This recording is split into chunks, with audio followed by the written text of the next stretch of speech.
Good morning, everyone.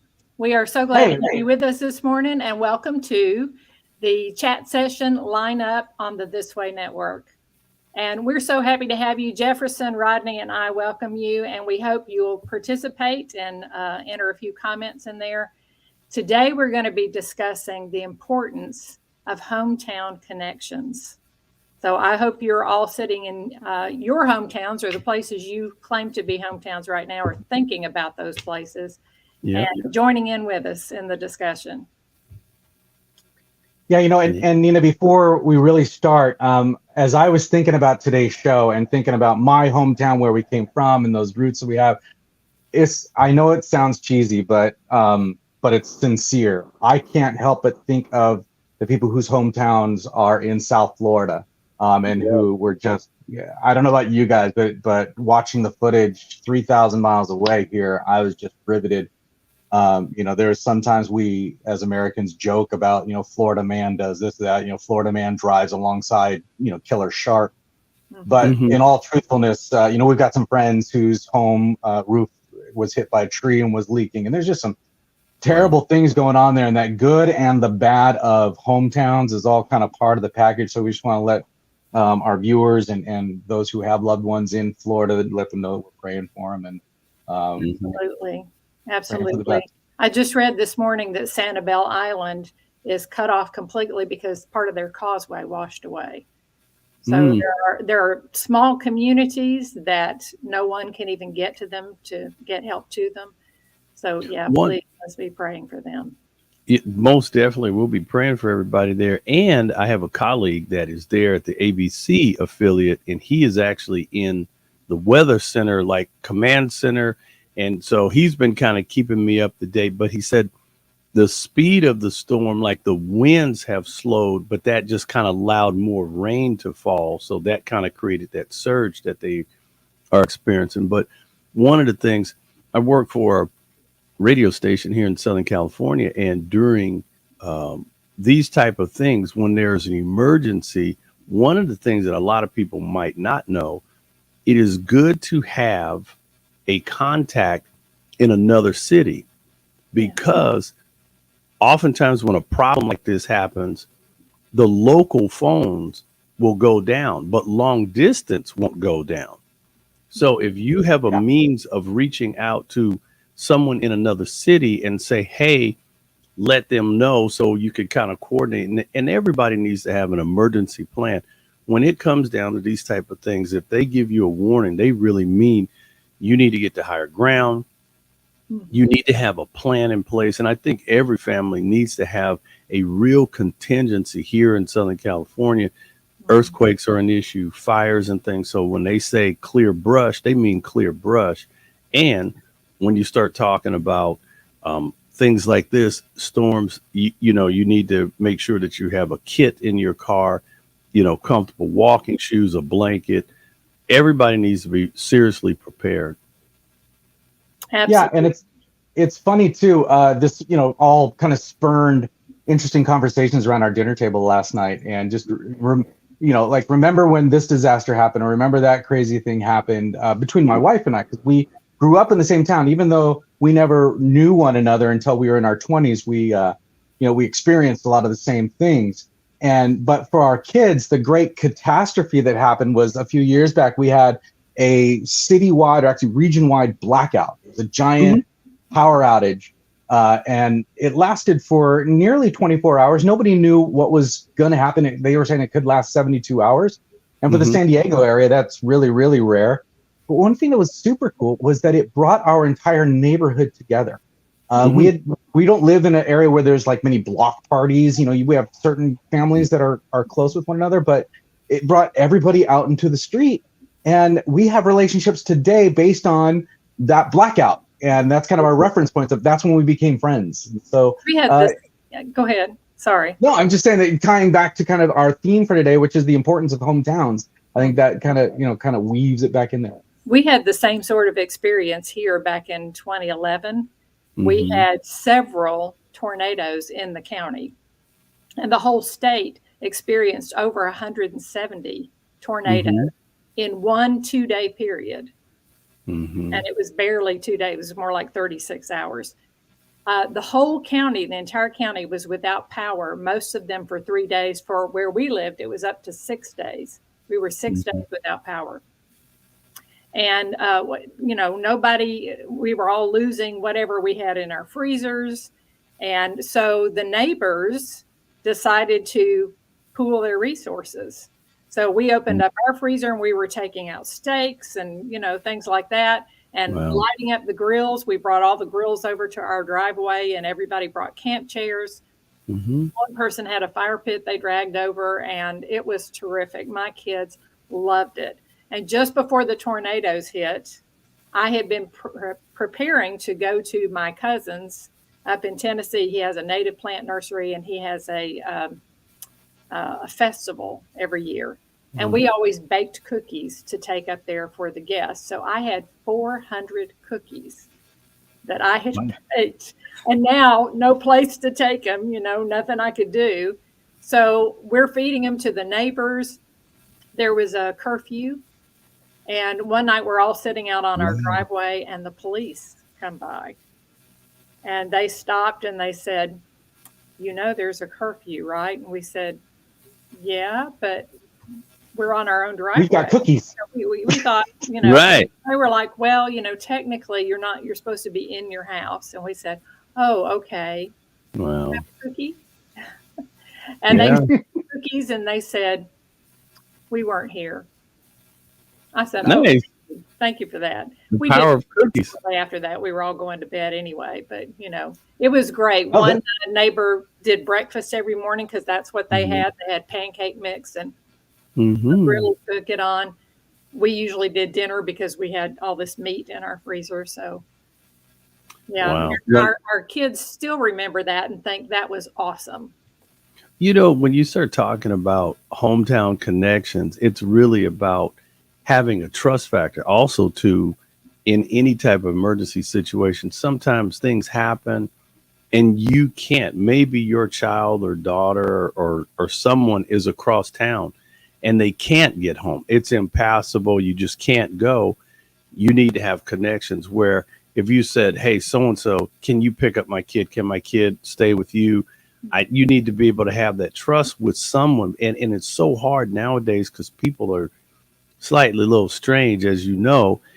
A lot of people just don't feel that open trust to say, yes, watch my child or take care of my child, or I'll take care of your child. We need to get back to that community. We really need to get back to that family. And when I grew up in Long Beach, California, funny story, I was a little boy riding my bike up and down the street, and there was a Japanese fellow that lived across the street. His name was Shig.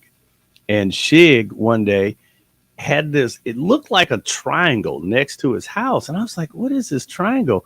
And one day I seen him open these doors as I was riding by and he goes walking down. And I go, where is he going? So I stopped and I came and I looked and it was all dark down. And I said, hey, Mr. Shig, what are you doing? And he comes out and he says, oh, I was just looking at my bomb cellar. I was like, what's that? And he goes, oh, come down. I was like, oh, no, there's a monster down here. Oh, no, there's no monster down here. So I'm all scared and creeping down. And this guy goes down there and starts lighting up oil torches. And this guy's got rations on the walls and 5-gallon gas cans, but they're full of water and oil and food. And he had all this stuff. And I was like, what is this? And he told me, and he was the only guy in the neighborhood that I knew of that had a bomb cellar. And he was right across the street. So when we used to have our block clubs, we all were together and we knew if something crazy happened, Chig's got the bomb cellar with all the food. So it's amazing the things that you'll find out just by having that community and those connections. My funny little hometown story. It's funny you kept saying the word bomb. I'm like, oh, here's a bomb for you. As I mentioned, my wife and I grew up in the same town. In fact, her dad was the senior pastor at the church that I grew up in. Her mom was my Sunday school teacher, but she's 4 years younger than me. And so we never had anything to do with him. She's actually the same age as my little brother, so she came to a birthday party that my little brother had when they were little, but we never spoke until we dated in our 20s at all. But it was an interesting thing that my mother-in-law loves this story, that she was my Sunday school teacher. We're going to talk about 1 Corinthians and what love is. Well, the Saturday night before, my dad and I had the talk about, when a man loves a woman and a woman loves a man, this is what they do. And so Teresa opens up the Sunday school lesson by saying, all right, kids, sit down. We're going to talk about love. Who knows what love is? And I raised my hand excitedly. Love is sex.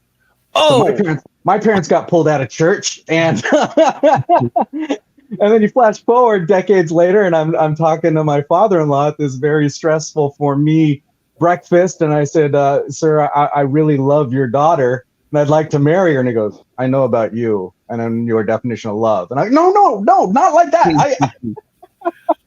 But it is funny. I dug up a little thing. Speaking of which, and I got to throw this up there. Speaking of hometowns and childhood memories and such, I was able to find this photo from a family camp when I was like 7. No, I guess I must have been 8 years old.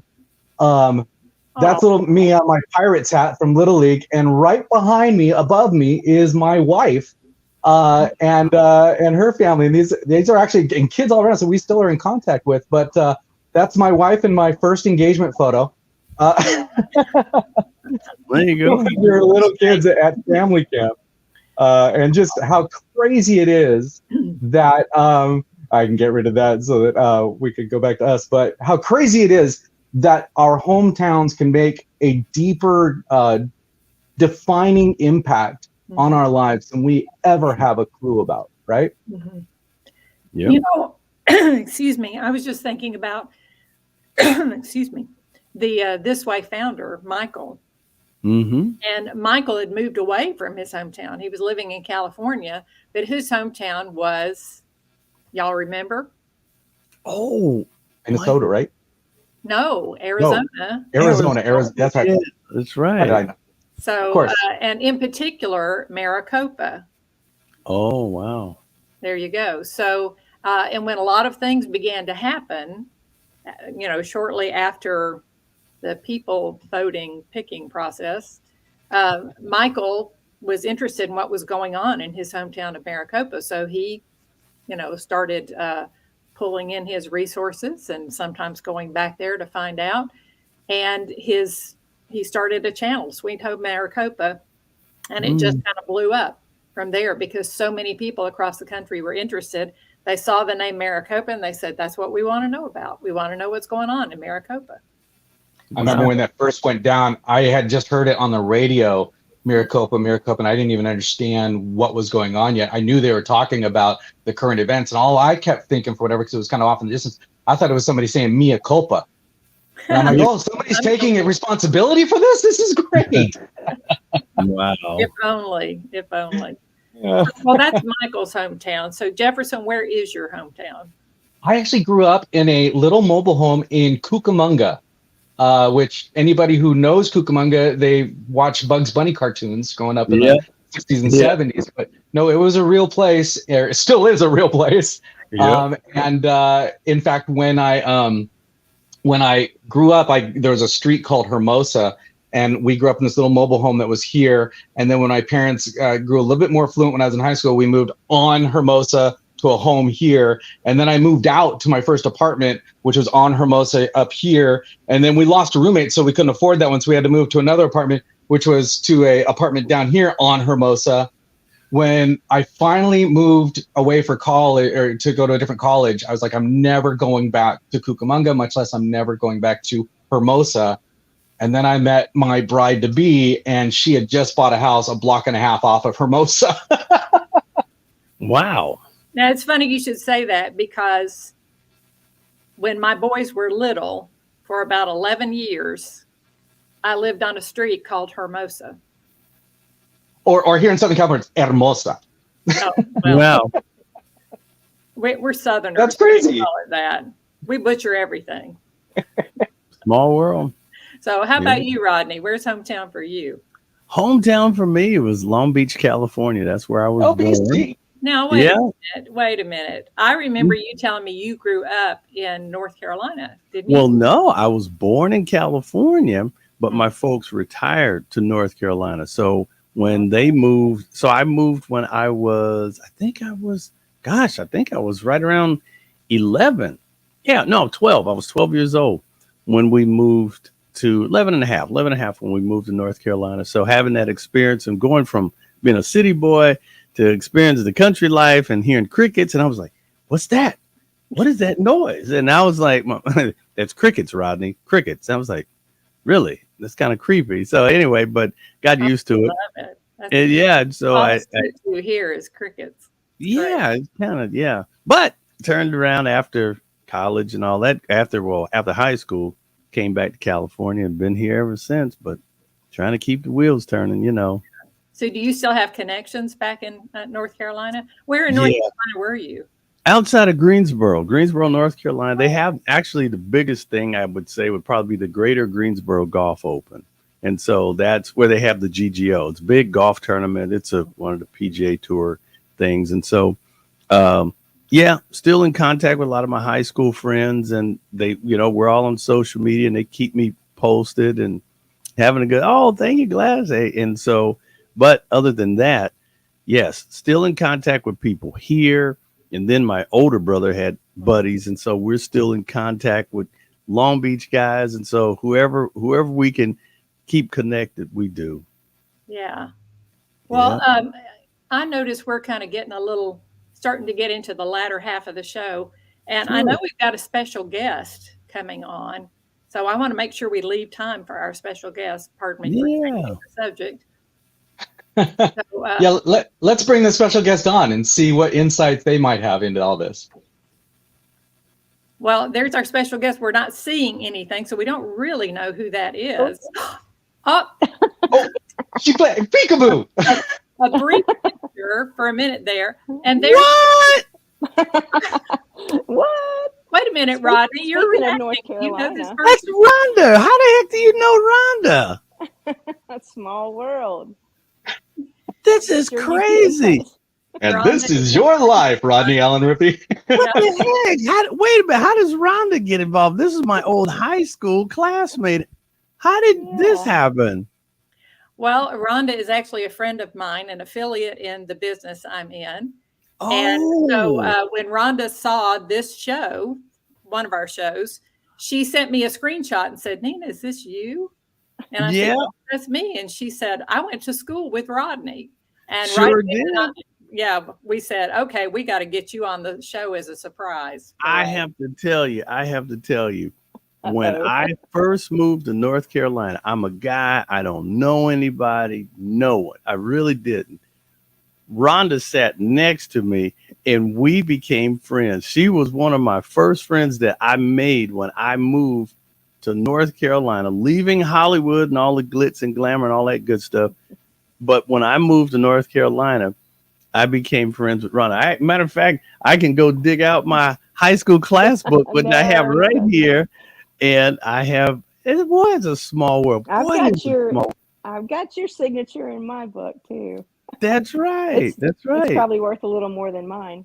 No, I am very curious, Rhonda, because so much of America was introduced to Rodney when he was 6, and he was the cute little kid eating the burger. But what was that teenage hormone-driven goofball teenager Rodney like? He was a flirt. Well, hey, I think he had guilty as charged. Guilty. That's being guilty. Well, good old all-American guy, but that's what it's all about. Wow. But I just can't. I am just completely stoked. Now, you're famous. How are you famous? Exactly. See, nobody knew. Honestly, I didn't come in and go, hey, everybody, it's me. And I just rolled in like everybody else. The only thing was, it was funny because people said, where are you from? I'm like, California. You talk funny. I'm like, oh, y'all talk funny. But I kind of got used to it. So, but that was a cool thing. But great memories, Rhonda, and so many great, high school friends. And man, I just, it's amazing that we still manage to stay in contact after all these years. And I think that's a wonderful thing. And I have some friends that are like, oh, no, I don't want to talk to anybody on Facebook. And I go, that is a great way to keep in contact with your old friends and see things. And I know about the wonderful nutrition thing because I knew that about Rhonda because she was always bragging and talking about her wonderful nutrition. And lo and behold, Nina's in the same company. Small world. It is a small world. It is. Yeah. And I'm thrilled to know Rhonda. She is a great person. Not a bit surprised about the story you told me about her coming to sit with you and, welcoming you in. That is Rhonda all over. Yeah. But now Rhonda gave us a little insight into you. She said you love BOGO deals at Walmart. BOGO deals. Yes. I love all kind of deals. I always did a lot of, I don't know. I enjoy getting good deals and having fun and, why, I think it's the thrill of shopping. If you can get a nice little deal somewhere, why not? Why not? Now, Rhonda tells me, or actually it was you telling me, Rhonda sent me a clip Mm-hmm. and it looked like you were at a comedy club and you were talking about making BOGO deals at Walmart. Yes, exactly. Yeah. Oh, moving the price tags. That's right. Yes. Tell us about that. No, it was just it was a joke because that was one of the things I was doing a little stand up and I was talking about, moving the price tags on things and giving yourself discounts and things like that. But I wouldn't advise that. Don't do that. It's only comedy. It's only comedy. But yeah. It's amazing that that we have, like I said, these type of longevity, this type of longevity and friendships and things, and so many great memories when you think back. And I was just a little kid going to high school and meeting wonderful people like Rhonda. God, that was class of '86. So go Falcons, Southeast Falcons back there, and beautiful Greensboro, North Carolina. That's awesome. But which the GGO is not in Greensboro anymore. They have moved on. They did. They moved on. Yeah. Wow. They're over in Sedgefield, over in that area. Really? Wow. See, things you find out, but okay. I remember when we were in high school. Corporations and Chrysler and all that stuff. Oh, yeah. Well, when we were in high school, when the GGO would come into town, literally the school would shut down. So many students had to go and they wanted to work into all the concession stands. And so they would say, okay. So it was kind of 50-50 if you wanted to stay and do extra credit stuff. And some people took off, but it was interesting. Yeah. So we were walking distance from the country club. The funny part was our school was very close to the country club, yet it had an infusion of kids that came from farms. So it was like a culture clash all the time. So you would see guys walking around with a red man hat and you'd see other guys walking around with, all preppy with Lacoste shirts on. It was like, it's all right. It's interesting, but yeah, it was fun. Sounds like my hometown. Mm-hmm. What was your hometown like, Nina? Oh, goodness. Well, now I'm not this old, but I actually looked this up. Back in around 1950, I guess, my hometown was less than 50,000 people. Wow. And my hometown is Huntsville, Alabama. That's where I was raised. Not where I was born, but I was raised here. And back then, most people who were here weren't born here. But then Redstone Arsenal, the Army came to Huntsville, and with it, Marshall Space Flight Center. So when the space race began in the 1960s, of which my father was a part, the town just blew up. And now we are the biggest city in Alabama with over 400,000 people. So it has changed a lot.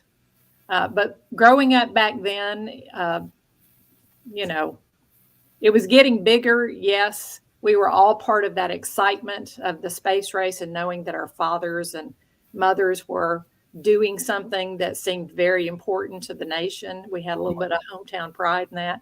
But I went to 7 different schools without moving from the house we were in. We lived in the same house that entire time. And now you would figure you'd be in elementary school, middle school, high school, so just 3 schools. But I was in 4 different schools, and at least 4 of those were brand new when I went to them. That's how fast the city was growing. Wow. Yeah. Wow. So, but I still live here in Huntsville. It's a lot different than it used to be. But that poses a question. Mm-hmm. A famous writer once said, "You can't go home again." And I always took that to mean that he was saying, wherever you feel like is home, when you go back, it doesn't feel the same. It's not home anymore.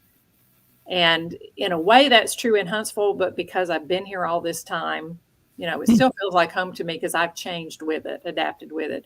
But what about you all? Do you feel like you could go home? Would it be the same place for you as it used to be? Well, go ahead, Jefferson. I still have family up in our hometown, and so Christmases, Easter's, special family occasions, most of the time are up in our hometown. And I do find myself every single time going, okay, well, right over there used to be an orange grove, and over there used to be vineyards, and over there used to be, it has grown up and changed so much over the decades. But I think that what's most important is, and I hope that my kids live to feel this way, that I still go there, and that's where I can drive by where our church still is. I can go and be at my family's house and be surrounded by family. And it has nothing to do with whether or not the old Stop and Go is still at the corner of, Archibald and Baseline, but more importantly, where are the relationships that I had.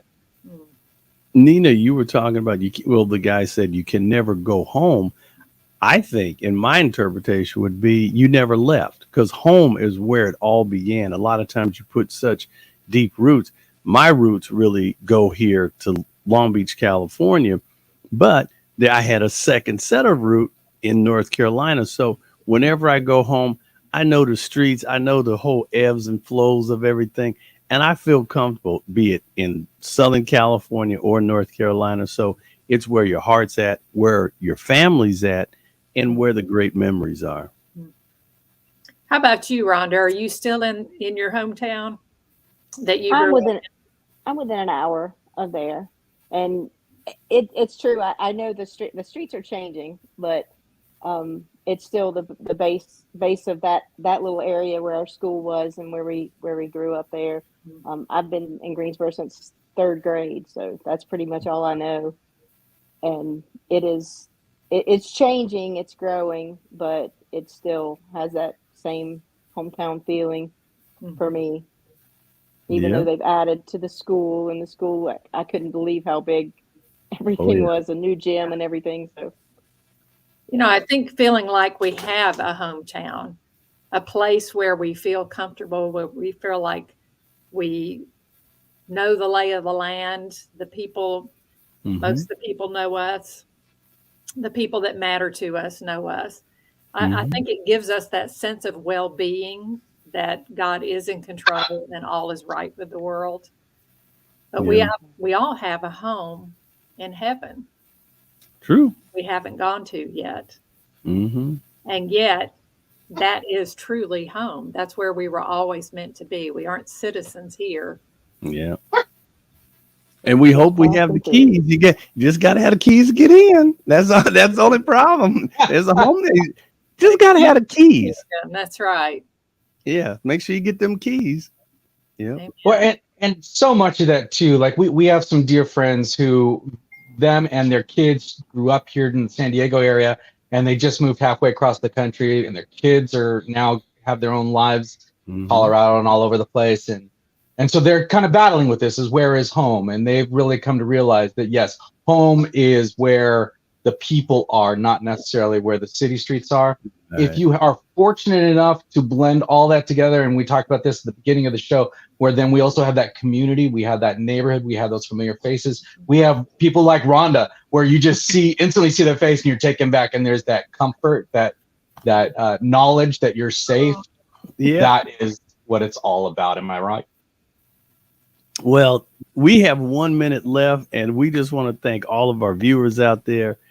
This has been another amazing chat session on This Way Network. Thank you, Rhonda. Nina, thank you for the great surprise. You two, you guys are so tricky. And God bless everybody out there. And tell them, Nina, what's the deal? Tell them. Y'all, be of good courage. God is with us and we are not alone.